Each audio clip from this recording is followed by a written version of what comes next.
Hello students, welcome to Vivekananda agriculture academy. आज की video में लोग बात करेंगे ICAR BHO एंट्रेंस एग्ज़ाम 2020 के बारे में। ठीक है, मैं कुछ दिनों से बच्चों के कमेंट देख रहा था कि ICAR एग्ज़ाम कब तक होगा, कोई इसकी नई अपडेट नहीं आ रही है। और BHO एग्ज़ाम जो है वो आपका 16 अगस्त से लेकर के 31 अगस्त के बीच में होना था। क्या ये एग्ज़ाम पोस्टपोन होगा? अभी तक एग्ज़ाम डेट ना क्लियर हुई है, ना ही यहाँ पर कोई जो है एडमिट कार्ड इशू होने की कोई अपडेट है। ठीक है, तो हम लोग इस विषय पर जो है बात कर लेते हैं। सबसे पहले थोड़ी एक बात कर लेते हैं हम लोग स्टेट एग्रीकल्चर एग्ज़ाम के बारे में। ठीक है, स्टेट एग्रीकल्चर एंट्रेंस के बारे में सबसे पहले हम लोग इसके बारे में बात करेंगे। स्टेट में सबसे पहला आपका जो एग्ज़ाम दिया है वो है यहाँ पर first of all UP cadet का। ठीक है, यूपी कैडेट ये एग्ज़ाम हमारा उत्तर प्रदेश का एग्ज़ाम होता है, यूपी कैडेट। और इसमें केवल यूपी के मूल निवासी ही भाग लेते हैं। और इसका एग्ज़ाम अभी जो है वो 18 अगस्त में है। ये 18 अगस्त में आपका एग्ज़ाम कंफर्म हो गया है। और इसके एडमिट कार्ड भी जो है 6 तारीख से इशू हो गए हैं। ठीक है, इसके एडमिट कार्ड जो है वो आज से निकलना स्टार्ट हो गए थे। एडमिट कार्ड फ्रॉम 6 अगस्त आप लोग डाउनलोड कर सकते हैं। ठीक है, अब यहाँ पर इसके जब एडमिट कार्ड इशू होने लगे हैं, बच्चों एग्ज़ाम सेंटर पता चलने लगे हैं और इसकी 18 अगस्त में एग्ज़ाम डेट भी कंफर्म हो चुकी है। इसके बावजूद काफ़ी स्टूडेंट्स ऐसे हैं जिनको ये लगता है कि ये एग्ज़ाम पोस्टपोन्ड होगा। एक्चुअली स्टूडेंट में सबसे बड़ी कमी क्या होती है कि हम लोग कुछ चीज़ों को अपने मन से ही कन्फर्म कर लेते हैं। कई बार हमने मोस्टली ऐसे स्टूडेंट देखा है, जैसे एग्ज़ाम जब होने को होता है तो बच्चे पहले से हो सकता है एग्ज़ाम पोस्टपोन्ड होगा तो हमें थोड़ा सा पढ़ना नहीं पड़ेगा ऐसे, या फिर ऐसे स्टूडेंट्स वो लोग सोचते हैं जिनकी यहाँ पर स्टडी नहीं हुई है। हकीकत तो बात ये है। ठीक है, काफ़ी स्टूडेंट्स यहाँ पर ये खुशी में होंगे, चलो कम से कम एक एग्ज़ाम हुआ या एग्ज़ाम होगा तो कम से कम एक हमने जो मेहनत किया है तो उसका क्या फ्रेमवर्क रहा है, क्या उसका रिजल्ट रहेगा, वो हमें जो है एनालिसिस करने पर पता चलेगा। एग्ज़ाम देने पर उसका पता चलेगा कि यहाँ पर हमें क्या बेनिफिट मिलेगा। ठीक है, क्या हमने साल भर में स्टडी किया है, तो उनको हार्दिक खुशी होगी एग्ज़ाम होने की। हाँ, एग्ज़ाम हमारा 18 अगस्त में हो जाएगा। इसके बाद हमारा यहाँ पर एग्ज़ाम इसका ICAR होगा या फिर हमारा BHO एग्ज़ाम होगा। ठीक है, एक तो वो स्टूडेंट्स हैं जो बहुत खुश होंगे एग्ज़ाम की डेट को लेकर के, एक वहाँ पर वो लोग दुखी हैं मोस्टली। और ये वो स्टूडेंट्स दुखी हैं जो एग्ज़ाम नीट और JEE की तैयारी करते हैं। काफ़ी स्टूडेंट्स ऐसे हैं मेरी ऑनलाइन क्लास अटेम्प्ट किया है, ऑनलाइन उन्होंने टेस्ट सीरीज अटेम्प्ट किया है, बहुत दूर कोटा वगैरह बच्चे हैं और वो यूपी के रहने वाले हैं। तो वो जब बात करते हैं सर इसका एग्ज़ाम तो आ गया है, तैयारी कुछ भी नहीं है, तो मैं कहता हूँ यार आपने कोटा में तैयारी किया हुआ है, इसके बाद आप मेरा ऑनलाइन क्लास भी ज्वाइन किए हुए हैं, ऑनलाइन टेस्ट सीरीज भी ले रहे हैं, तो आप क्यों स्टडी नहीं कर रहे हैं? अभी तक आपने क्यों नहीं स्टडी किया है? ठीक, अब टेंशन लेने से क्या होगा? अब वो बात करते हैं सर कौन कौन चैप्टर इंपॉर्टेंट हैं, तो इतना अब 15 दिन में चैप्टर इंपॉर्टेंट बता पाना ये बहुत ही मुश्किल चीज़ है। ये हमारी बस की बात नहीं है, ये किसी की बस की बात नहीं है। कोई अगर बोल भी दे आपसे 4 चैप्टर पढ़ लो, वो सबसे बड़ा बेवकूफ़ी होगी, बताने वाला बेवकूफ़ होगा और जो आप सुनेंगे तो आप भी जो है बेवकूफ़ श्रेणी में आएंगे। ठीक है, बिल्कुल क्लियर बात बता रहा हूँ। चूँकि ये बोर्ड एग्ज़ाम नहीं है। बोर्ड एग्ज़ाम में क्या होता है, हम लोग बहुत सारे 10 ईयर्स आते हैं पेपर, तो टीचर्स लोग उसको सिंपल वे में लगा देते हैं, ये याद कर लो और ये आपका फंस जाएगा। मोस्टली ऐसा हो भी जाता है। चूँकि बोर्ड परीक्षाओं में एक क्वेश्चन कई बार लगातार देखा होगा आपने आता है, वो लगातार पढ़ा यहाँ पर 2001, 2002, 2003 कंटिन्यू 15 साल तक की डेट देता है। ऐसे इंपॉर्टेंट क्वेश्चन फंस जाते हैं बोर्ड परीक्षा में। लेकिन एंट्रेंस परीक्षा में ऐसे क्वेश्चन का कोई भी सहारा नहीं होता है, ऐसे चैप्टर कोई सहारा नहीं होता है। कंपटीशन में आपको एक चैप्टर से लेकर के लास्ट चैप्टर तक एक बार नहीं, कम से कम 10 बार, जितने बार आपने पढ़ा उतना कम होता है, जब तक सिलेक्शन ना हो जाए तब तक। तो आपका एग्ज़ाम 18 अगस्त में होगा। आप विधिवत इसके कॉन्फिडेंस में रहिएगा और ये बिल्कुल कन्फर्म है, एग्ज़ाम पोस्टपोन नहीं होगा। जो कंडीशन है, सोशल डिस्टेंसिंग है या फिर वहाँ पर जो है सैनिटाइज वगैरह किया जाएगा बच्चों के साथ में, उनकी सीट है, जो बस में जाएंगे वहाँ पर, वो सरकार की जिम्मेदारी है। कहीं न कहीं ये आम आदमी आपकी जिम्मेदारी है। आपको खुद ही ऐसे लोगों से बचकर चलना पड़ेगा, सोशल डिस्टेंस का पालन करना पड़ेगा, लोगों से दूर रहना पड़ेगा। बात मत करिए, आप अपने एग्ज़ाम दीजिए और चुपचाप अपने घर चले आइएगा। ठीक है, तो यहाँ पर ये आप मान लीजिएगा हमारा एग्ज़ाम इसका 100% तय है, किसी भी कीमत में एग्ज़ाम पोस्टपोन नहीं होगा। अगर आपने मेहनत नहीं किया है तो आपका रिजल्ट आपको खुद ही बताएगा। ठीक है, चूँकि एग्ज़ाम कई बार जब पोस्टपोन होता है तो बच्चों में एक आदत पड़ जाती है, नहीं एग्ज़ाम पोस्टपोन होगा, तो वो लोग पहले से स्टडी करना छोड़ देते हैं। ठीक है, और मोस्टली यहाँ पर ऐसे स्टूडेंट परेशान हैं जो वास्तव में बहुत अच्छे स्टूडेंट थे। अब उनका रीज़न क्या हुआ, उन्होंने एग्ज़ाम टाइम पर स्टडी नहीं किया है, क्योंकि वो जानते थे एग्ज़ाम होगा ही नहीं, पोस्टपोन होगा। आज बहुत स्टूडेंट बोलते हैं ये एग्ज़ाम होंगे ही नहीं, एग्जाम 100% होगा, चाहे भले सितंबर अक्टूबर में हो, ये बिल्कुल कन्फर्म है। ठीक है, तो आप लोग अपनी स्टडी को जो है मेंटेन रखिए और एक बार अपनी स्टडी कोर्स खत्म कर लीजिएगा, एक बार केवल। ठीक है, पूरी तरीके से स्टार्ट से लेकर लास्ट तक जब सिलेबस खत्म कर लेंगे फिर आप एग्जाम देने खुशी में आ जाएंगे। अब तो सिलेबस कंप्लीट, एग्जाम कभी दे सकते हैं और ये एग्जाम जो है अब मेरे हाथ से जो है सफल होगा ही 100%। जब तक ये उम्मीद नहीं आएगी अपने आप में, तब तक आप सफल नहीं हो पाएंगे। सफल होने के लिए दो चीज़ें बहुत डिपेंड करती हैं। सबसे पहली चीज़ आपकी रिस्पॉन्सिबिलिटी, जिम्मेदारी। ठीक है, आपकी जिम्मेदारी है आप अपने टाइम टेबल बना करके स्टडी करें और सिलेबस को ख़त्म करें एक बार अच्छे से। दूसरी बात यह है कि ईमानदारी, हॉनेस्टी, ये दो चीज़ आप याद रखिए, एक रिस्पॉन्सिबिलिटी, एक हॉनेस्टी। ईमानदारी क्या है? बच्चे पढ़ते तो हैं लेकिन कुछ पढ़ने के बाद प्राप्त नहीं कर पाते हैं। रात भर पढ़ते हैं, इसके बाद अगर सुबह पूछते हैं अपने आप पढ़ा क्या है, तो फिर वो ये नहीं बता पाते हमने पढ़ा क्या है। ईमानदारी यहाँ पर क्या है कि आपने जो चीज़ पढ़ी है वहाँ पर मन लगा के आपने नहीं पढ़ा। जिम्मेदारी थी आपकी रात में 4 घंटा पढ़ने की, अब 4 घंटे में कैसे पढ़ने की, वहाँ पर फ़ोन भी ऑन रहता है, बात भी करते हैं, डाटा भी ऑन रहता है। इन सब चीज़ों को इग्नोर अगर आप नहीं करेंगे तो मुझे लग रहा है कि आप सफल नहीं हो पाएंगे। ठीक है, सफल लोगों में ज़्यादा नहीं, बहुत थोड़ी खास बात होती है। खास बात ये होती है अपना समय किसी को नहीं देते हैं। असफल लोगों में क्या होता है, वो अपना समय मोस्टली दूसरों को देते हैं। बस यही 2 वजह होती हैं। सफल क्या करता है, अपना टाइम किसी को नहीं देता, दूसरे टाइम ले सकता है, ले कह सकता है, पढ़ सकता है आपसे, वो को सीख तक सकता है आपसे, वो आपको देख कर कुछ चीज़ें एक्सेप्ट कर सकता है। ये सफल लोगों की कहानियाँ होती हैं। असफल लोग क्या करता है, दूसरे पर कमेंट कर सकता है, दूसरे तरह चलना सीख सकता है, जो दूसरा करता है वही हम कर सकते हैं, दूसरे पर उंगली कर सकता है, दूसरे पर कमेंट करके जो है उसके बारे में नेगेटिव सोच सकता है। तो जब तक आप अपना टाइम अपने लाइफ में नहीं गुजारेंगे, अपने पढ़ाई में नहीं गुजारेंगे, तब तक आप हमेशा हर चीज़ में ऐसे नेगेटिव बने रहेंगे। मुझे बड़ा ख़राब लगा, आज बच्चों में देख रहा था, कुछ बच्चे चैट कर रहे थे हमारे ऐप में, तो बच्चे कह रहे थे कि जो CSA के ट्विटर साहब, वो वाइस चांसलर साहब हैं, उनके ट्विटर अकाउंट पर आप लोग जाएँ, सब लोग स्टडी जो स्टूडेंट्स हैं, और उनको बोला जाए कि इस एग्ज़ाम को पोस्टपोन किया जाए।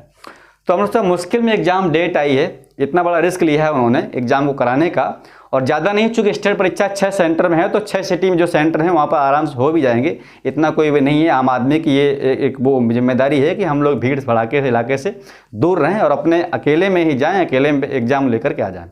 तो वो बच्चे जो है इस तरीके से कमेंट कर रहे थे कि एग्ज़ाम को पोस्टपोन किया जाए। ऐसे वही बच्चे हैं जिनकी स्टडी बिल्कुल भी नहीं हुई है। तो ऐसे आप कमेंट ना करें, आप अपनी स्टडी मन लगाएं और जो अभी आपने पढ़ा है, जो भी पढ़ा आपने, उसका केवल आप रिवीजन करें। ठीक है, कोई भी नई बुक ना पढ़ें। आप 15 दिन में कोई नई बुक बिल्कुल भी आपकी कामयाब नहीं होगी। ठीक है, और तो ये चीज़ थी। तो यहाँ पर हमारा स्टेट एग्रीकल्चर एग्जाम को लेकर के ये कन्फर्म है कि हमारा यूपी एग्जाम 18 अगस्त में ही होना। अदर स्टेट हम लोग बात करते हैं, एग्जाम है हमारा CCSHAU। ये क्या है, चौधरी चरण सिंह हरियाणा एग्रीकल्चर यूनिवर्सिटी। ठीक है, ये इंडिया की टॉप 10 यूनिवर्सिटी में आने वाली यूनिवर्सिटी है।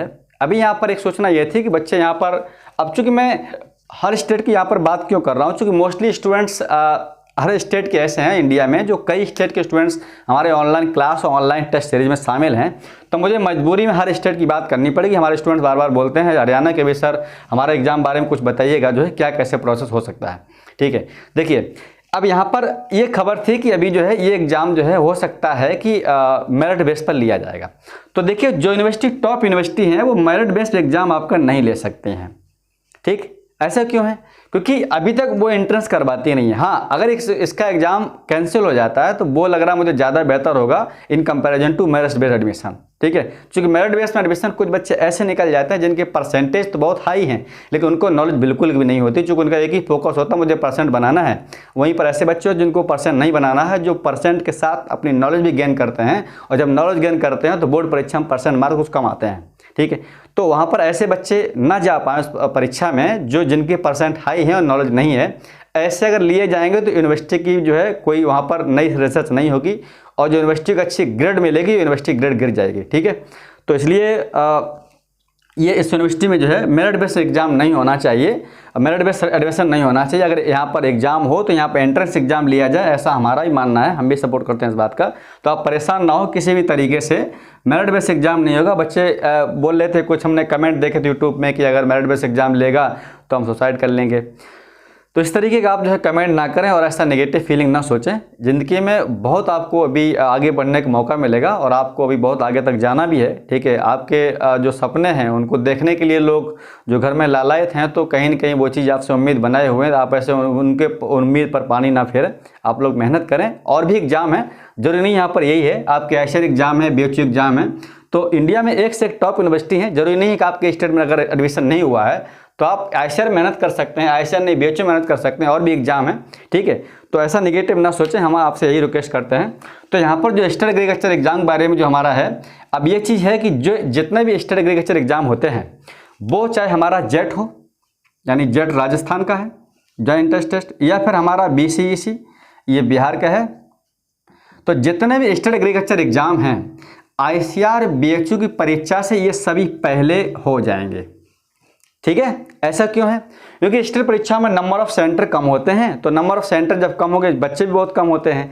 अब ये आईसीआर BHU एग्जाम इंडिया से लगभग सभी स्टेट के मोस्टली स्टूडेंट्स इसको पार्टिसिपेट करते हैं, और इसके एग्जाम सेंटर भी कई स्टेट के जो कैपिटल होते हैं, राजधानी होते हैं, वहाँ पर सेंटर इसका पड़ता है। तो यहाँ पर सेंटर ज़्यादा हो, तो इसलिए ये एग्जाम जो आपके हैं सबसे लास्ट में ही होंगे, ठीक है। तो सबसे आपके पहले कौन से एग्जाम होंगे? स्टेट वाले। तो जो स्टेट एग्रीकल्चर के स्टूडेंट्स हैं वो यहाँ पर अपनी स्टडी कर लें और अच्छे से जो है प्रिपेयर करें और पॉजिटिव सोचें, और किसी भी तरीके कोई अगर दिक्कत हो मुझे कमेंट सेक्शन में जाकर के बताएं, ठीक है। हम वहाँ पर आपका निवारण जरूर करेंगे।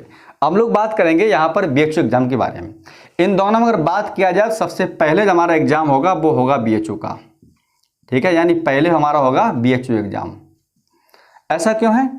क्योंकि BHU में बच्चे आईसीआर की तुलना में कम होते हैं, एग्जाम सेंटर कम है, तो यहाँ पर BHU एग्जाम पहले हमारा हो सकता है। अब यहाँ पर कब हो सकता है? अगर आपका एग्जाम 16 से लेकर के और 31 अगस्त तक होता तो अभी तक कोई न कोई जो है डेट जरूर आ जाती, लेकिन यहाँ पर एग्जाम आपका नहीं हो किसी भी कीमत में। अब BHU आपका एग्जाम जो होगा वो जाएगा मे बी इन सितंबर। कब हो सकता है? अगस्त में हो सकता है BHU एग्जाम, अरे सितंबर, सॉरी, ठीक है, अगस्त में तो नहीं होगा, लेकिन कहाँ जा सकता है? सितंबर में। अब सितंबर में किस डेट में हो सकता है ये हम अभी डिसाइड बिल्कुल नहीं कर सकते हैं, लेकिन मुझे ये 100% तय है कि आपका किसी भी कीमत में एग्जाम आपका अगस्त के मंथ में बिल्कुल भी नहीं होगा। अगर अगस्त में एग्जाम होता तो अब तक इसकी अपडेट होती, और अपडेट होने के साथ साथ एडमिट कार्ड भी निकलना इशू हो जाता है, चूँकि एग्जाम होने से लगभग 1 मंथ पहले आपको इन्फॉर्मेशन दी जाएगी, इस डेट में आपके जो है एडमिट कार्ड निकलेंगे। लगभग 15 दिन तक का टाइम होता है एडमिट कार्ड निकलने तक का, उसके बाद सेंटर जो है डिवाइड होते हैं, तो इस तरीके से व्यवस्था की जाती हैं। तो आपका एग्जाम मान लीजिए BHU का जो एग्जाम होगा वो कब होगा? सितंबर में, ठीक।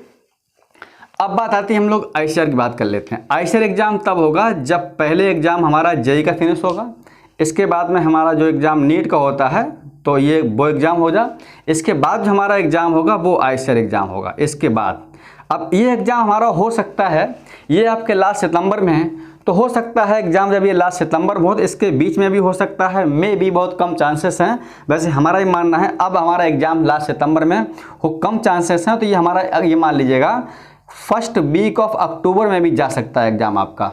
आईसीआर के एग्जाम कब हो सकता है? First week of October. बहुत कम चांसेस हैं लास्ट सितंबर में। आप ये मान चलिए कि हमको लास्ट सितंबर तक अपना कोर्स एक बार फिनिश करना है, और इसके बाद यहाँ पर इसको एग्ज़ाम को क्वालिफाई कर लेना है, ठीक है। तो आप जो है प्रॉब्लम में ना हो, मैं ये चाहता हूँ किसी भी समस्या से आप पीड़ित ना बने, नेगेटिव ना सोचें। आप ये सोचें एग्ज़ाम जितनी जल्दी हमारे फिनिश हो जाएंगे हमको अच्छी यूनिवर्सिटी मिलेगी, हम लोग टॉप यूनिवर्सिटी में जा करके हॉस्टल में जो है रहेंगे और अपने जो है कैरियर को चुन करके कैरियर को बनाने के लिए वहाँ पर जो है अच्छा एक जो है माहौल तैयार करेंगे और अपना स्टडी करेंगे, ठीक। आप इस तरीके से अगर सोचेंगे तो मुझे लग रहा है कि आप जो है ज़्यादा ही खुश रहेंगे, ठीक है। लेकिन अगर आप बार बार पोस्टपोन होने खुशी में रहेंगे तो इस तरीके से आप कभी अपने में अकेले आप में अपने आप में थोड़ा सा सोचिए कि अगर ये एग्ज़ाम बार बार पोस्टपोन होता रहा, जो हम पहले स्टडी करते थे, पहले हमको जितना भी आता था कि आज हमको आता है, तो आप खुद ही अपने आप में आ जाएगा अंदर से, हाँ यार ये चीज़ वास्तव में सही बात है कि जो हमको पहले चीज़ें आती थी आज पोस्टपोन्ड एग्ज़ाम के चक्कर में हमने अपने आप खो दिया है और हम जो है अब एग्ज़ाम क्वालिफाई के लायक नहीं है। तो अगर एक दिन भी अगर आप अपने आप में 10 मिनट निकाल करके थोड़ा सा अगर एनालिसिस करेंगे, अपने बारे में विश्लेषण करेंगे, तो आपको अपनी कमियां ही नज़र जरूर आ जाएंगी, ठीक। तो एग्ज़ाम क्वालिफाई करने के लिए आपको फैक्ट नॉलेज होनी चाहिए, एकदम बिल्कुल क्लियर जानकारी, और शुरू से लेकर के लास्ट तक उस सिलेबस को आप एक नहीं कई बार रिविजन करेंगे तो चीज़ें आपकी कन्फर्म हो जाएंगी, ठीक है। ऐसे स्टूडेंट्स हैं प्रॉपरली जो आईसीआर बीएचयू एग्जाम ही देना चाहते हैं, तो आईसीआर के लिए हमारा पेड कोर्स चल रहा है। अगर आप वो पेड कोर्स क्रैश कोर्स करना चाहते हैं तो मुझे कमेंट करिएगा। काफ़ी बच्चों के यहाँ पर कभी अभी टाइम भी है तो 2 मंथ हम लोग उसको फिनिश कर सकते हैं। काफ़ी वीडियो यहाँ पर पढ़ चुके हैं, डेली टीचर्स वीडियो डालते हैं। हमने यहाँ पर जुलाई लास्ट में इसको स्टार्ट किया था, तो हमारा वो सितंबर और फर्स्ट वीक अक्टूबर तक बैच चलेगा, तो आप उसको ज्वाइन कर सकते हैं और क्रैश कोर्स जो है करके जो है अच्छे नंबर प्राप्त कर सकते हैं, ठीक है। या फिर आपको टेस्ट सीरीज ज्वाइन करनी है आईसीआर बीएचयू या स्टेट एग्रीकल्चर के लिए, तो मुझे कमेंट करके टेस्ट सीरीज ले सकते हैं। उससे क्या होगा, थोड़ा सा आप सहारा बन जाएंगे कि हमें टेस्ट देना है तो उसका सिलेबस क्या है, थोड़ी सी आप मेहनत करेंगे। टेस्ट में अगर नंबर नहीं आ पाते तो अंदर लगेगा यार पैसा लगा मेरा टेस्ट सीरीज में, नहीं मेरा पैसा बेकार चला जाएगा। तो कहीं ना कहीं चीज़ें ये पॉजिटिव जो है आपके लिए हैं और बेनिफिट अगर होती हैं तो आपका सिलेक्शन भी अच्छी जगह हो सकता है, ठीक है। तो ये हमारी थी एक लेटेस्ट एक इन्फॉर्मेशन थी बीएचयू आईसीआर और स्टेट एग्रीकल्चर एग्जाम के लिए। तो आप लोग ध्यान रखें इस एग्जाम के लिए, आपके एग्जाम होंगे जरूर और कोई एग्जाम जो है पोस्टपोन हो सकता है, लेकिन कोई एग्जाम कैंसिल आपका नहीं होना। कैंसिल होने के बहुत ही कम चांसेस हैं, ठीक है। तो आप लोग अपनी कंटिन्यू स्टडी रखिए, कंटिन्यू स्टडी करिएगा। कोई प्रॉब्लम हो तो मुझे कमेंट करिएगा। फिर मिलते हैं नेक्स्ट वीडियो में। Thank you.